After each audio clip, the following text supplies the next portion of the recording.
kugamba that I targeted Jenny, really? Really? No, that was not okay. That was not right.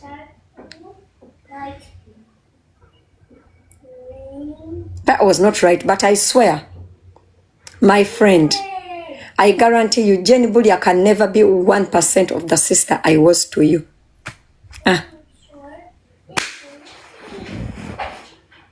Jenny Bulia can never be 1% of the sister that I was to you.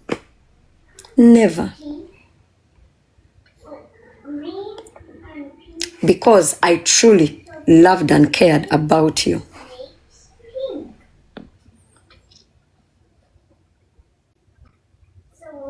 Yeah? I truly loved and cared about you. But regardless, we move. Whatever she prefers, we shall go with that. So kambuuze kati Jenny weyajja n'agamba mbu nakwata omwana wange ne mutwala e Uganda okumujjamu olubuto nga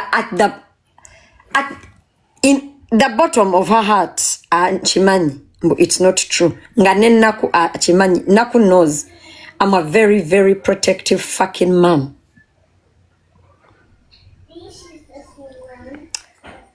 So when she came and said, before I said anything negative about her kids, how did you guys want me to respond to her?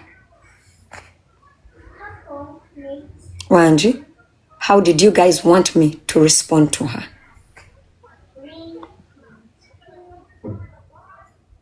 How?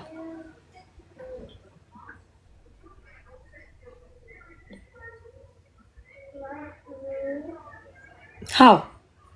Muwane mukubire mu ngalo.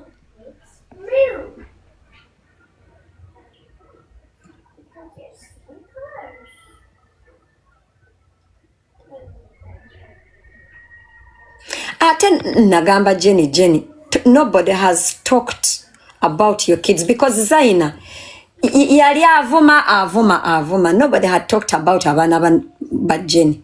Just abana bajja mweri emboozi mbu omusajja.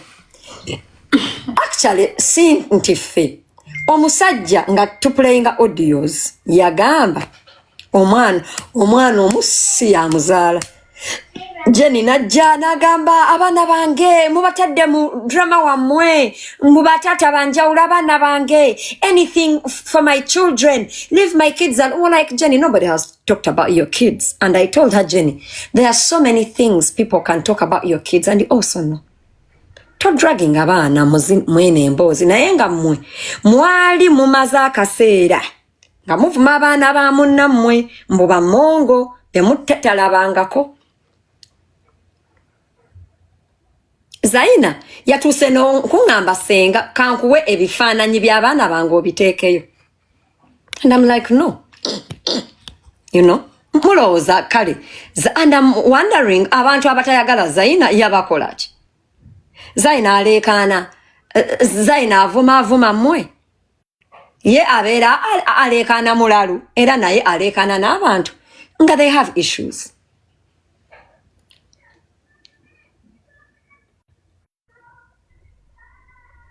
By the way, we are not fighting here.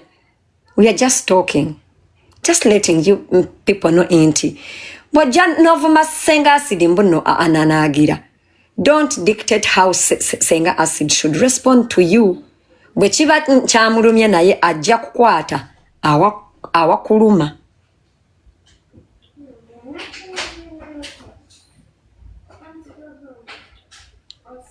For every time Jenny Bulia came and we gave her platform here, this court was fair here. But when her enemy was bringing information about her, it was not fair. And I am a sadist.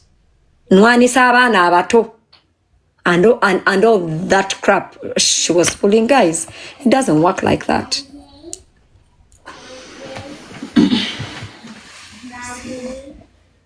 It doesn't work like that. Nze wano nja kuyimirira ku mazima. I told you. June is Friday. Ojotyana mbu namwimira ku propaganda. Really? My sister Nakku, really? Of all people. You know I'm one person. I rarely work on propaganda. You know better. Baby, please. You know better. What you see is what you get. I've never even had like a private conversation with Zaina. Mbutugene mtukanoga mambuno Zaina yansa sude. My dear nze sisasulwa. Sigulwa. You know why? Teddy sente yinza kungula. No amount of money buys my conscience and my truth. Sigulwa. Actually, Zaina can't afford me.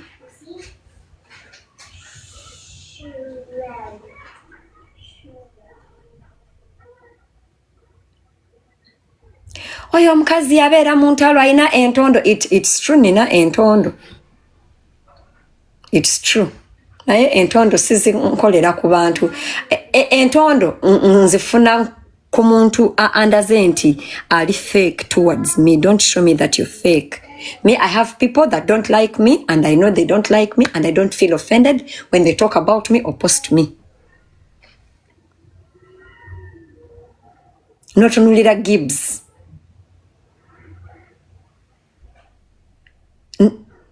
Notunulira Gibbs.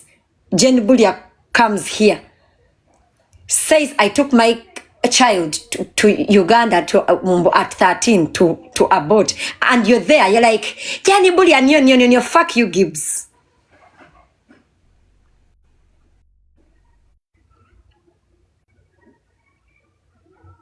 Gibbs obera wano ngoyina abantu botayagala.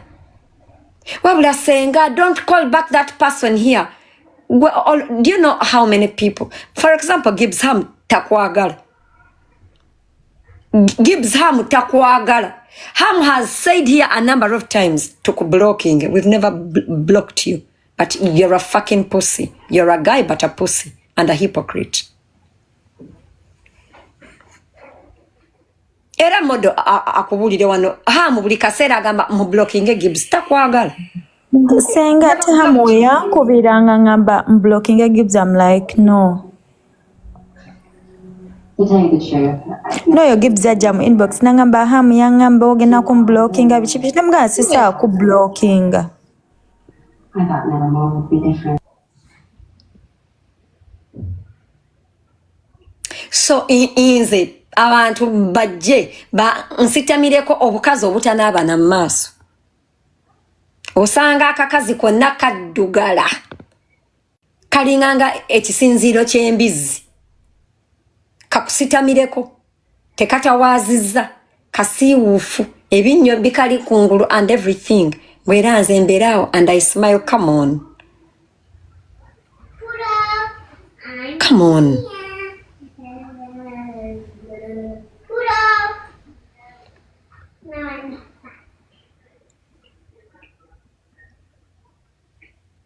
Come on. Amazima mugamanyi. But the highlight was yesterday a person ya nsindikidde ka clip. Nga babadde ewannako babadde boogera ku I think it was reproductive health discussion. There was a reproductive health discussion and nga bagamba oba guys with long dicks can reach a woman's cervix, something. Nga bagamba nedda tekisoboka bichi. Jenny Bulia najja, of course. Babadde tebatwogerako bambi. Jenny Bulia we joinings nati ye yataddemu live sent. Nakyusa omulamwa ne batandikaawo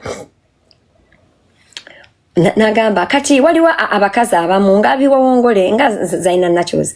Zaina nabeera nga buli every example adulating ku Zaina Naturals. Kati omukazi nga yagaziwa omusajja abeera ntamutuuka kati olaba nga ebiwala ebyagambye mbu Ibra yabizina e Kampala byebigazi abakazi mwina okukola okay, so you acknowledge that the Ibra we're talking about eyazina abakazi e Kampala ye Ibra wo. Nengamba okay, yagambe kati mbu abakazi Ibra nga ebikazi ebyagambye imbu Ibra yabizina mbunenga aina akapipi katono byebigazi kubanze inzoba nkola exercise oba nkola kegels and stuff, and I'm like okay, so now you know that the Ibra we're talking about, your Ibra, that the ladies came and gave testimony about is actually your Ibra. But I was like, okay, what do I know?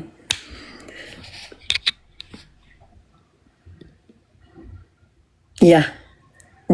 Jenny made so many errors, and I know Jenny is Jenny muchfocho kukubira bawa to proving wrong. Amugambe hani oli otya oli bulungi bagamba neno ntwaya naye watandikambye ntwaya okana yali mukubidde Daddy J, how are you? That was enough. Naye kati ate Jenny wanyiga bunyizi naye munange Jenny tonyiga internet bwetyo munange bwetyo internet bwetyo wait, own your story, Jenny. You're a strong woman, actually. You're a winner. Jenny, you're a winner. You fought battles. Naulidao ngaba kugamba mbu. Mwana muto tanalwana ntalo, really? You guys, you know that truth. Ono mwana yakula abona.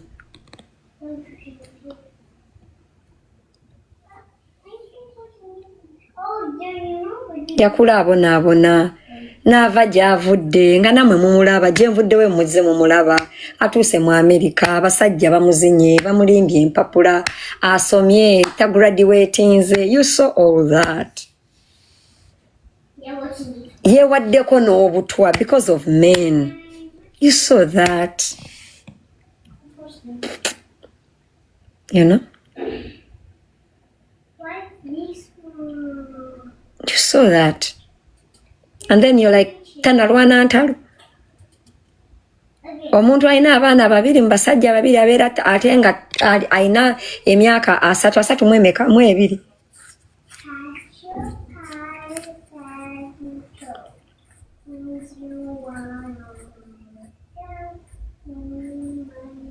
You know?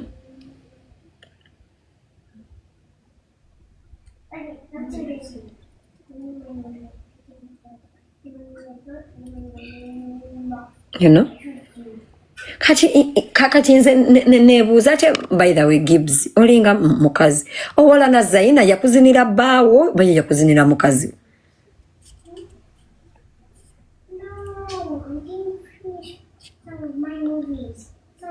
Nebagamba Jenny yabba Ibra embozi ya Jenny okubba Ibra wallahi billahi nga Katonda ye mujulizi wange yatandikira wa Nakku aga Katonda muguru nga Katonda ye mujulizi wange twali awo n'agamba Jenny buli omusajja yamuzaalamu omwana yamukuba embaga yamubba ku T Adams.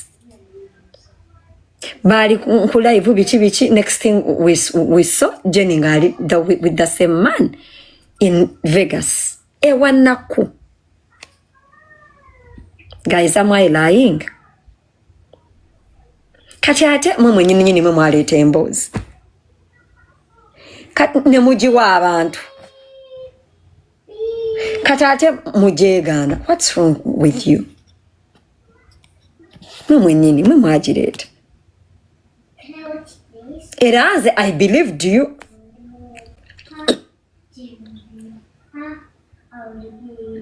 You know, era me, I believed you because me, I was like, really? Nebagamba yes. Nga neti Adamu zikukatuti nkwali nenga tagamba no. You know? Na Jenny Bulia nga bamubuza nga agamba nawooma. Omusajja namutwala nawooma in her own words. Katulaba. You're supposed to don't do that, right? It's not supposed to do. Katulaba. Kati mujja kujja mugambe era mmwe bwetwogera ebintu lwaki mubitwala serious. Kati mubeera mubyogera mbuki. What's the purpose?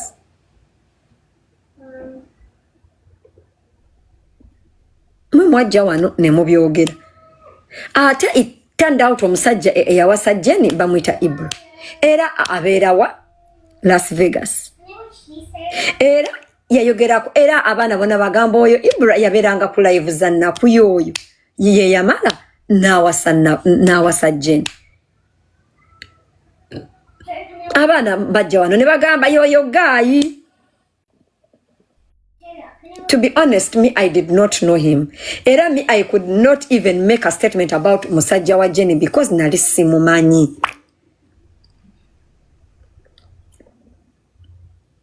I did not know him. Era nze bali boogera nze nali simumanyi. Yamuwa, whatever it was. Anange, we have to own our stories. Jenny Bulia, najja n'agamba abantu, Zaina is obsessed with her, mbo akwata ebifaananyi bye, n'abi editinga, okubimaking, okulookinga bad, but honest to God, everybody, if you're on Facebook, genda otekemu Jenny Bulia. All the photos are there, and that is her. Ebifaananyi byonna byabadde baleeta wano, that is her. Nobody was editing her photos. Nobody.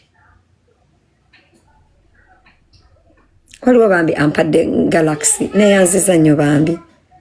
Thank you nkoyo okuzunga. You know?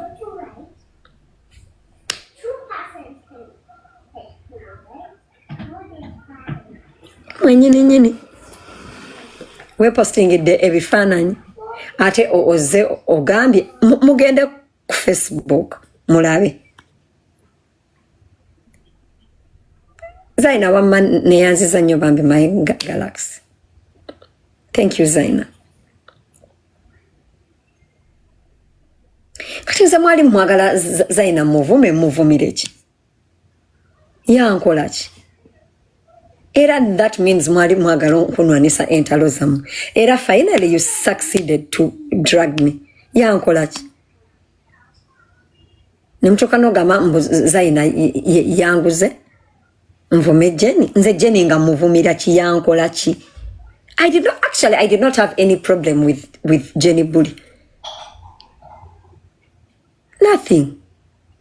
Muvumire ki Jenny yali yankola ki? Jenny nze maze emyaka n'emyaka nga mulaba. Siyombangako naye. Wabenangawo ebyo Facebook, you know. Siyombangako na Jenny, simuvumangako. Why now? Why? You know? Naye mulekeraawo, I know yenze masanyalaze. I know muntu wobeera n'olutalo nange ofuna amasanyalaze, but sometimes wetegekera aga amasanyalaze bega kuyitamu totukaabira. Tyra. You know? Naye nze abantu bonna abayingidde mu luno olutalo kale abalubaddemu initially sibalinaako buzibu. Naye kyandaze nti mubadde n'ebibaluma ku mutima erinze. Babadde ate bakulembeza nnyo ekigambo olw'okubanga mwina zi platform nga jjajja kirala. Naawe gikole. Kyandaze nti ne platform eyange ebaluma.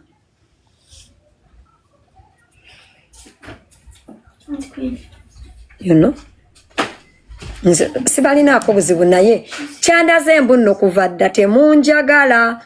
Dr. Anonymous, thank you. Inti waliwo kyemutayatula. Can you check? Munjagala. I have to add water. Can you check? Go on the Majamazel. And I don't know why. You know? The Zaina Nachos. Taina Chayankola, I didn't have any reason why I should, you know. Era Nayate Rachi Zaina Tayanyigira. For all that time, Jenny has come here and trolled her.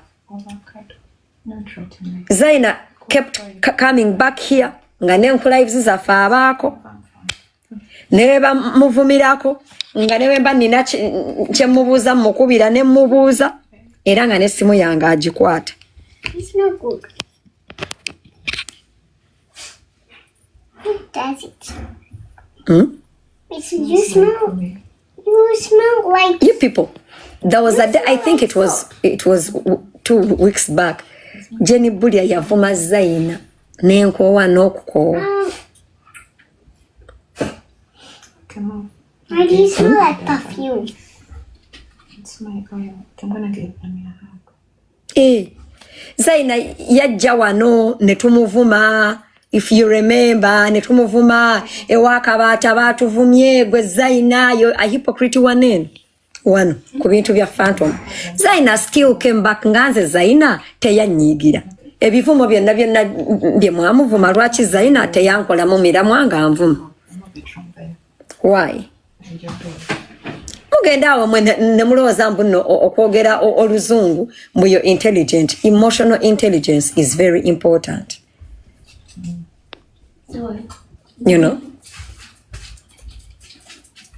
This one's. Do you need how many do you need? Like 2? I think the one's like kind of fish. The one's better.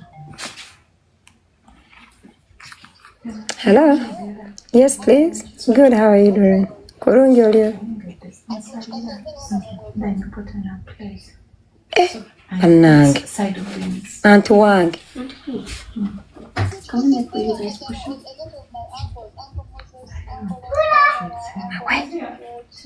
Mawe.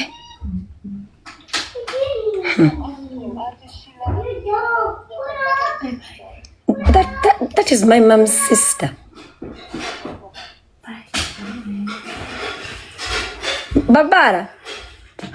Babara. Iwe. Mwana iwe.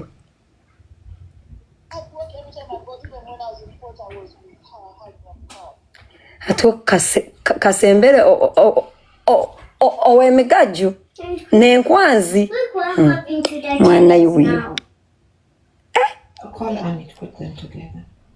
I know how they went before. Can we do it together? Now, how have you known Banang? Mira. I tell you guys, pieces. Mawe.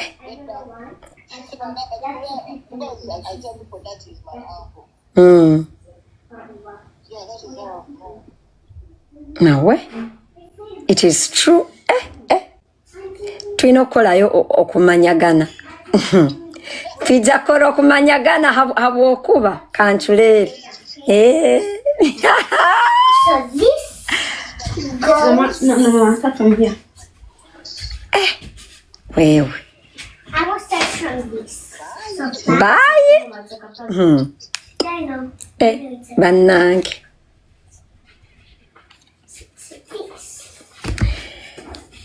Bana bange. Tukomyewa so. Banange. At the end of that day, it's not that bad. Jenny Bulia, you have a lot of things to actually. That night, even before Jenny Bulia abused me, natandika live nga ngamba Zaina mubireke, it's not worth it. Mama, live weyagwira. Nga teba binyingizizamu. Jenny Bulia mukwana abantu abankuwaga. Tebagenda kuyamba. I was doing this one class. So this nkubuulidde nze Jenny era nzi tebakulimba munnange mbuno nkuwalana I don't actually sisobola kuwalana Jenny kati muwalanire ki really but at the end of the day guys it's not that serious bannange ate naawe Zaina kankubuulirireko Zaina olutalo lwa Jenny Bulya luleke Can we read a Tuleke, you know you're a better person. You know you're a strong woman. You know you have your personal business. You know you have your husband. You know you know what you put in. Bireke. Oh, abana bagambye nedda. Abana bagambye mbu Zaina olutalo mbo alubereze mugwe modo tokuma wano olutalo. I'm trying to help you. ebyo byobeera so nice to people ebyo bavaamu okumanyira kati bagaa Zaina asirike ye bamuvume bamanyira ate nze kambabuulire I'm gonna start being nasty to people. I'm the first one. I'm gonna start being nasty because oba n'omusambwa nga you're nice to them ne bikusasula mu bubi. Yes, you're gonna get the first move. Bannange Come on this side. Move. ne batandika kusasulira mu bubi. I think they think oba I'm weak oba they think mbaagala nnyo I cannot flip you guys nzolaba gye nkoma okukwagala gye nkoma okukukyawa.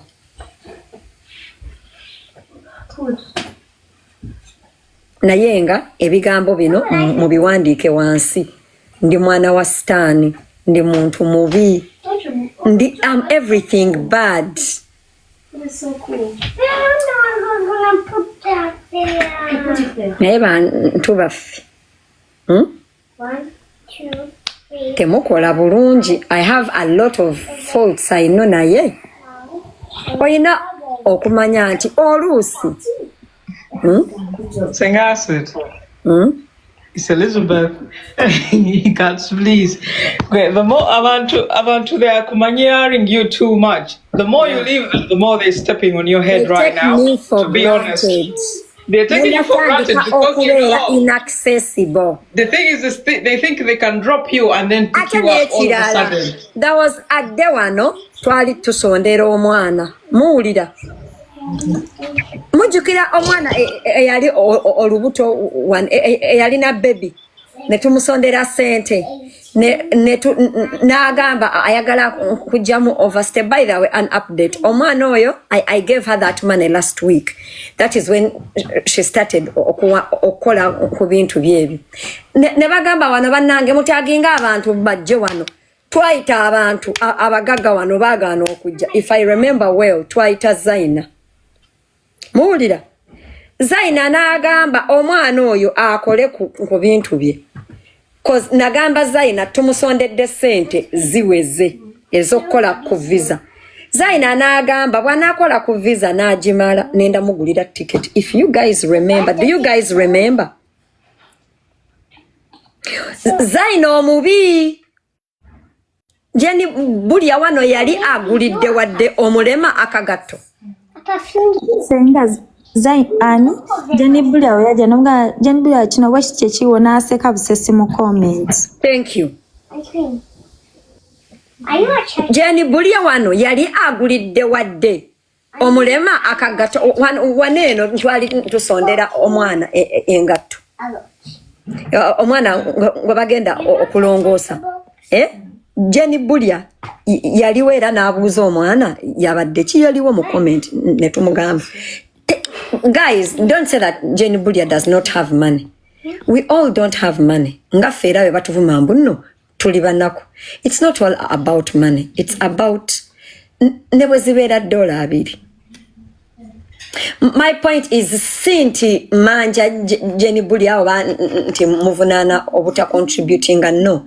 But you just don't wake up and throw a person's kindness to you in the face. At least Zaina has been kind to some people here. Nze Zaina yampaako akalango. Senga. Yampaako omulimu kale akalango. That was a job. Yampaako akalango era yansasula. I have a lot of people abajja nga bansaba mbateereya akalango nga tebampadde ssente. Zaina never asked for a favor. Yajja nampa ssente. Muteereyo akalango. Actually, akalango ke I didn't even like exhaust that money. Okay. Sakamulangira as I should have. So a person that has put money in my hand, a person that has offered to help a person on my platform, He was on the floor in the living room. you guys stop paying people's kindness with evilness. She couldn't answer.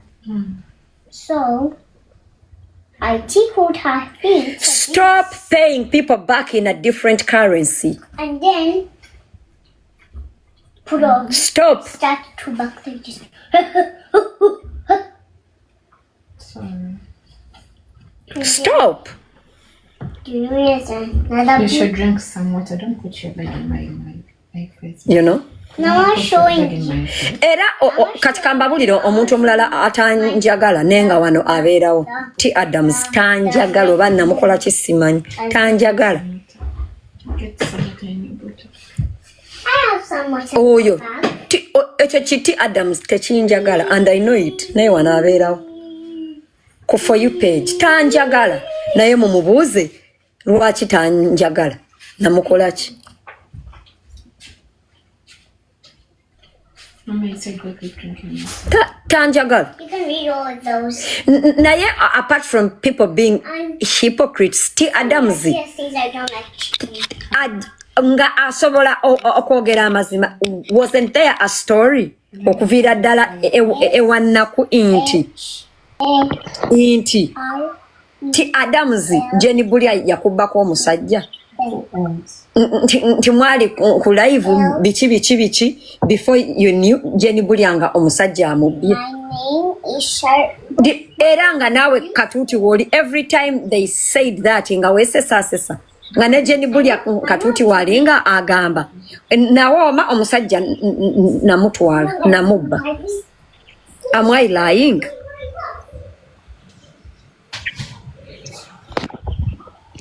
She knows. She knows.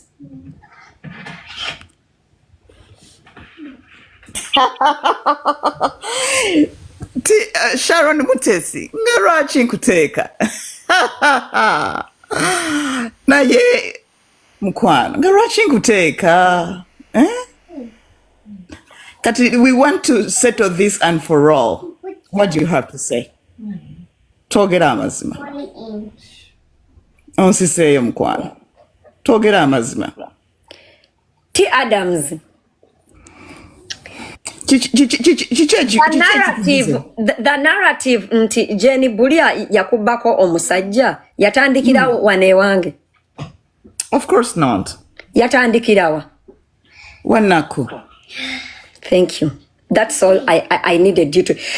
Have you ever been on the same platform and they mentioned that ngane Jenny wali?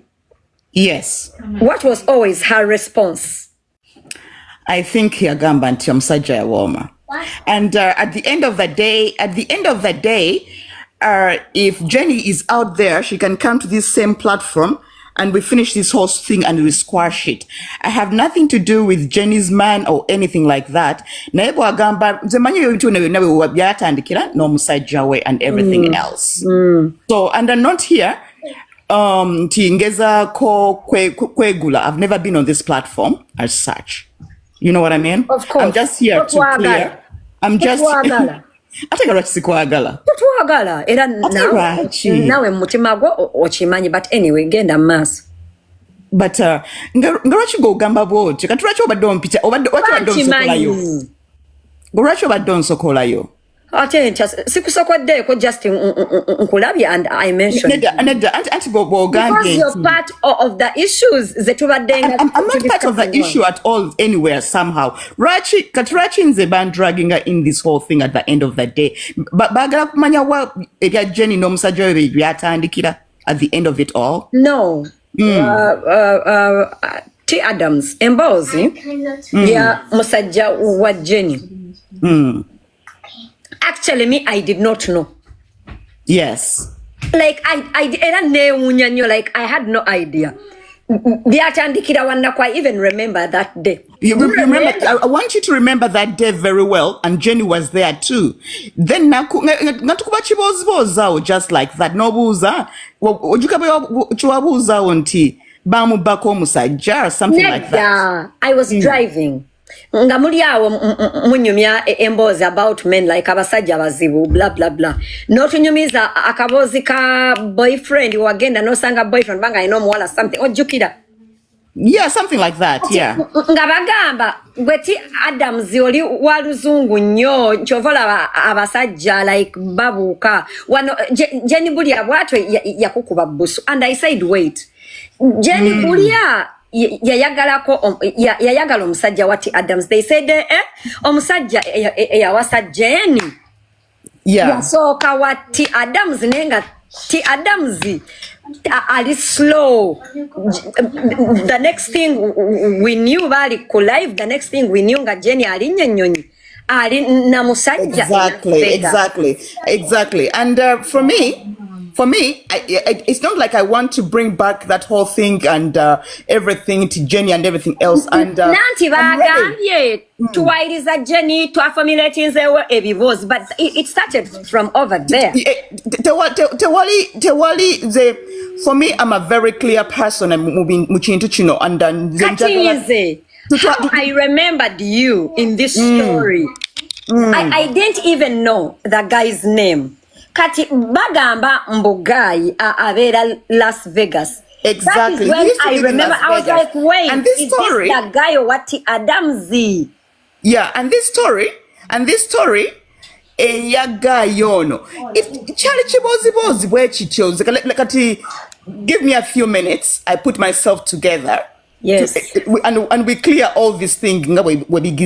Yes. And Jenny, if you are out there, twogera amazima abagamanyi abali ku those lives ezedda 2000 around 18 bagamanyi okitegeera one day I was live, like I used to do lives ngabo ojjukira all that time ojjukira katika gwe bokola live nokula live. That's what I used to do all the time. One night like around this time the guy came onto my live. Yes. When that guy came onto my live, a very interesting young man. Yes. And I just, Jenny, I'm not here to try and the truth will save us at the end of the day. Yes. To be let's lay out everything, the way where things started and how Jenny got with her man and everything else. And that's not the thing that we're trying to do. It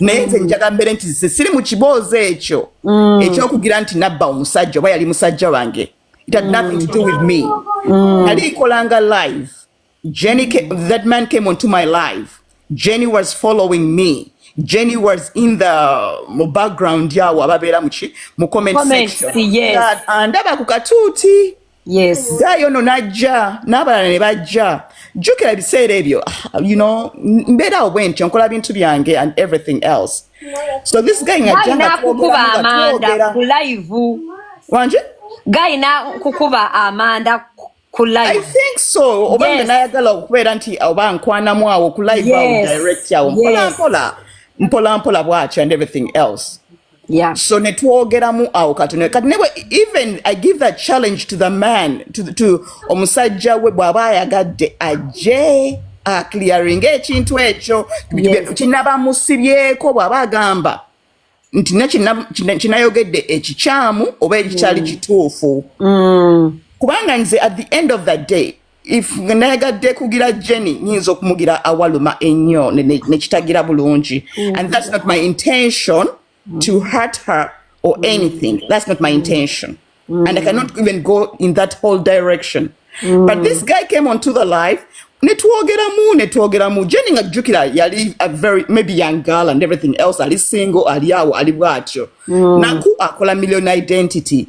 Jenny anoonya musajja, you know, she's single, ali awo bwatyo, you know, sagala ngambe nti oba aja kukirowooza bubi ne Jenny. I don't mean I don't have any ill intentions or anything like that. Wali oyagala musajja just like everybody else, oyagala musajja, oli single, ogira kiki, ogamba osanga wano waki bunafunawo omusajja.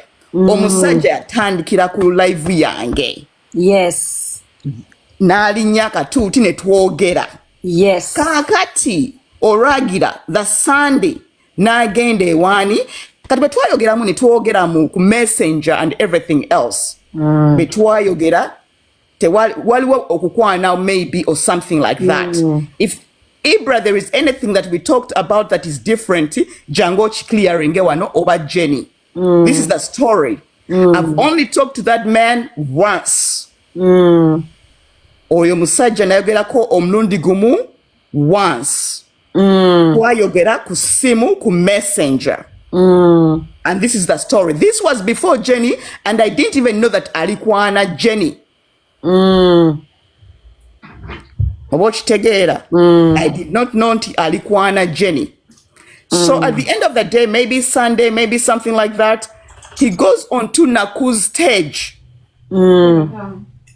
N'agamba anoonya mukazi. Charita Zenti agenda kukwana during that whole 4-5 days. This whole thing happened in 5 days. Obaya Jaku Thursday or Wednesday, Nakku has a live on when? Sunday. The guy comes onto the stage. I wish we could get that evidence and everything else. He comes onto the live. Anonya, buli mukwano gwa Nakku guy or something like that. Yajanga nakola chi. Yajanga nanonyezaawo ne bakola ebintu byabwe and everything else. Jenny nakomawo ddi era mu commenti guy yalina omukazi gwe ali anoonya and the type of woman gwe ali anoonya at the end of the day. Very big difference. Tuwulira. You see what I'm trying to say? So yali alina omukazi gwe ali anoonya namudescribing nga nakola chi. Kakati Jenny and this man got together maybe after the live. Jenny ojjukira anoonya musajja and everything else. Anoonya musajja ali mu katale anoonya. Okitegeera? Which is okay. Yes, and Jenny, if there is anything kyemba njogedde nga nimbyemu jangu okiclearinge wano, nze ndi muntu ali very straightforward. I have nothing to lose. And I have everything to lose at the same time. Nti nafunamu ki nga nimbye. Sina kyenfunamu. Oba okitega kye ngamba? So at the end of the day, this is on Sunday, guy azze anoonya mukazi and everything else. Kakati, before we knew it, Jenny was in where? In Las Vegas. Nakola live ngali ku airport. Yes, that's what I remember. Nayingila Vegas. Byonna tubiraba ku live. Nayingila Vegas within a very short time and everything else. So when bayingila Vegas and everything else, and they got together. Jenny nafumba, Jenny nakola and everything else. She's excited at the end of the day. So then one evening or something like that, maybe I was on a live or something like that, and nakolachi nebajamu inbox debankubire simu. I don't remember whether it was a video call or something. They had a misunderstanding with the guy. Yeah, a little bit, something like that. So nembagira nti temwite wali buzibu and everything else mweyagale mukole ekintu kyammwe biki byonna. They had a misunderstanding pertaining you. No, nothing to do with me. Like kati but no matter and say Jenny taninako buzibu nti kiki kyonna nti yali musajja wange. Maybe Ibrahim mugamba nti maybe omukazi mbadde mukwana muko oba kiki and everything else. Negative general gamba nti boja no take our narrative nti ate oli abadde mukulu. I'm an older woman, I've earned my stripes, I have my kids and everything else. Yeah. You know, gundichi kwe gamba nti gwe omusajja akutera kuba nti muli bato and everything else nze tibinkwatako bokitegeera. Maybe he wasn't my type and everything else and all that bokitegeera. Nze simwinako buzibu saamanya namanya ge matuufu saakola kiki omusajja saamwagalako saamutegeerako and everything else. So it was just like a joke. Nakuchi yakutekawo nti omusajja bamunzibako, but I had never gone with the man. I'd never said anything much. I'd never talked much to the man. We talked twice. Jenny was there the second time around, and Jenny can remember very well when I talked to that man. Before we knew it, Jenny was pregnant. So fast. Sagala kumuteka mukigundi awo mukibajjo, but that is the whole story. I mean, like, everything happened so fast. Exactly. But that is the whole thing at the end of the day. I'm not trying to make anybody. So within a very short time period, Jenny was pregnant. You go gama to musajja. Omuinamu abana ate yoyo musajja. This is where the story of Jenny starts, because we all saw it starting. Yes. Fina twagiraba nga tugenze ogenze e Vegas ew'omwami wo gw'ogamba leero nti wamuzaalamu wakola otya. But I have nothing to do to this man nti nkulinako ekintu kyonna ekiroye. He's not my type of man. He's younger man and everything else. Gwe oba ogize guni bakusasudde dia ate nga bansasula ki nze ndi gundi ndi kiki. I'm a very straightforward person. The sagala no sense sagala kiki. Jenny oba nnache nimbyemu mu bintu byonnaawo. Wewe watandikira, wewe wakola kiki. No, I like that. And everything else. And that is it. As then not were like her actual words, because the narrative that was being pushed out there was like you had this man and this girl came and snatched the man away. I had nothing to do with this man. This man yalinga live and they bring it up. She brags about it. Inga gamba na woma, you know. Like at the end of the day, and chose her. At the end of the day, Sali Mugundi, I was interested in this man. I was not into this man at all. I never got to know his name. We never spoke again. Even when he got with Jenny, or if Jenny, maybe after a month or 2 months, we didn't know that Jenny was pregnant. I never got to speak to this man. And even when he left Nakku's live and everything else, I never spoke to the guy. I had no interest in this guy. So you go ogira na musajja wo ze sikuinako buzibu ze sikuinako anything personal oba kiki oli muto owomye okoze otya. I mean, my own league. And that is it. So tewali wokuba tewali wochichi and everything else. Jenny, if there is anything chembangize atenze sagala kugira nnyo nti nempagana nnyo nenkakasa tewacha kakasa wano byebyo. Those are the facts. It started on a Wednesday. By Sunday the man was on another live again and everything else. You were in the comment section, you got together with this man. I don't know, because if you are interested in the man, you had to go and DM him and everything else, because everybody was doing the same thing. Like go whether interested oyagala omusajja nomuweereza message n'agiddamu or something like that. How you guys got together mwe mumanyi amazima naye nga kyatandikira omusajja yasooka ku live eyange n'omulaba waliko ku live eyange. As simple as that. You ali mu comment section ate nga n'omusajja okutandikira ku live yo yali akupolota nga akukuba amanda, showing interest. Ensonga z'okuwooma and everything else. Ebyo byammwe nti oba wawooma and everything else. He wasn't interested in Basically, me. omusajja Ali mukazi mukulu and everything else. Ndi mu liigi ndala at the end of the day. So I'm a very different kind of person. Boshtegera. Guwomera musajjawo and everything else. And that's it. Kyovalaba nti nze Bobo yagadde Jenny nga woli ayino bakuweereza live bakoze batya. Those are the facts eziriwo ze nyini. Yeah, where it started. This is your baby daddy. The baby omusajjawo simuinako buzibu sikuinako buzibu yagala musajjawo oba mweyagala oba muli mwenna oba temuli mwenna tebinkwatako. I have nothing to do with this man. I don't even know his name. I've only spoken to this man once, the first time. Musajja nayogera naye nga toliiwo and everything once. Ibra bwe banina kyenimbye jangu wano okigire nti omusajja oba olina evidence olina receipts olina kiki byonna and everything else, and that's it. So guys, there's nothing like stealing a man. He was never my man in the whole beginning. Teyaliwo omusajja era bajja nombwadde simanyi T-Adams aninako jealous nze tewali angirira jealous okujja kana tuli mu gulutalo lwa ssente awo bwenjagala wetubatugira kawe nsisobola okufunira jealous n'ebisigadde byonna ebirala Yeah, it's actually very well clear. Adams nze nina ekibuuzo ddiyale.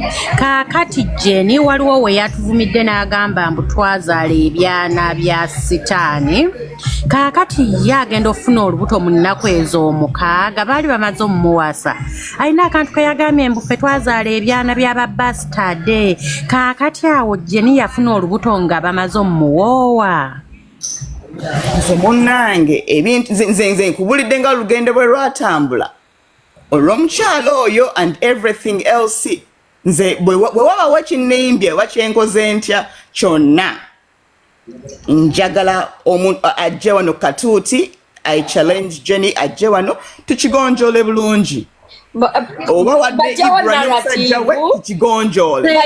Nze mbabulidde nga ebintu bwe byatambula. Kubanga Senga Adams mbu bayagalako omusajja omu ne Jenny.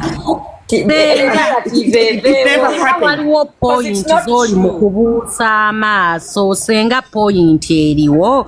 Jenny olubuto yalufunira mu nnaku mukaaga. Kati tuvudde ku nnaku omukaaga tubuuza omwana wa Jenny omukulu bastard child oba baali bamaze okusibannika nga bamaze omumuwasa. Senga wabeere wajja bitubuulire omwana bastard oba kuba yatugambye abaffe ba bastard omwana wa Jenny mu nnaku ezo 8 baali bamaze okwewasa. Mukyala Zaina nze munnange nkubulidde ng'ebintu ebyatambula aliwa wanje mbuuza Zaina ebintu nga bye byatambula and I'm just laying out the thing. Senga mba nnyongerezaako ebintu ebirala byonna ebirala nga sisigadde within my parameters. Ekintu kijja kweyongerayo ate mu weekend ebeere gundi ate nga I know okitegeera oba kyeŋŋamba kubanga bajja kubuulinga bafuule target and all that. Kati Senga acid kati waliwo gundi kyonna buli muntu bwe mbanga nina kyenjogedde ekitali kituufu ng'ebintu ebyatambula nkusaba wona oba okoze platform oba kiki twogerenga ebintu ebyali and everything else nti Engati Adams that what they use Sharon is it a rebuke olugambo tonna lutegeera ti Adams ozo omuliro in a way that Adams zirinda ko teweewozaako balina okuvuma naye guma tujja kulwanirira. Senga okitegedde nti abaana ba Jenny ba bastard oba tonna kimanya.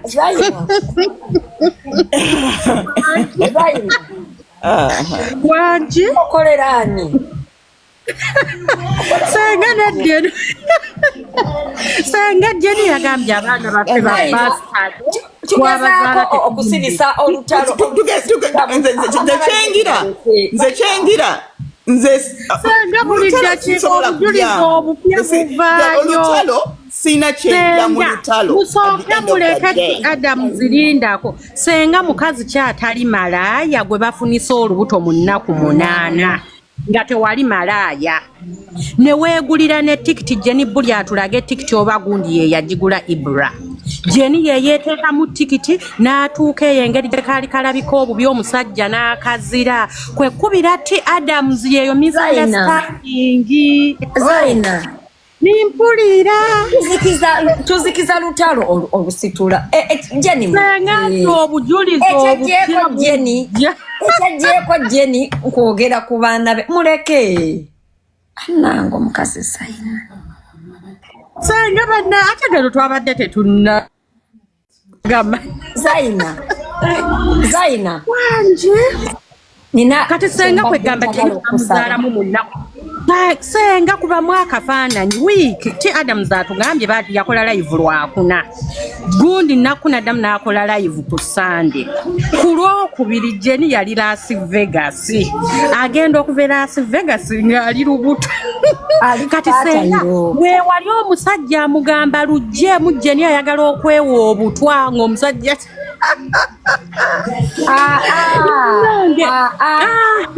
ebyobutwa ate bambi si byono gayi. Yannanyunja byebyo Senga awe yagira n'olubuto ba Frida balyoke bamuteekinge byamukwalenga maama azalire Boston. Ndoza ye misunderstanding ono gyayogeddeko. Yeeyo ng'afunye olubuto mu nnaku 8 n'ekitundu. Omusajja amugamba olubuto lulabika lwannanyuunya mu nnaku 2 oba naye Senga. Kamala okolayo ka video nyinyonnyola abantu kuba balabika ti Adams tebamutegedde bulungi. Jenny olubuto yalufuna mu nnaku 8 omusajja n'alwegana nebakubira ti Adams bamutuuze mu nsonga. Okiwidde ekigambo mukaso kakola video nyola abantu. Badde nsaba respectfully abaana ba Jenny bobeera nga lekera omuvumira abaana.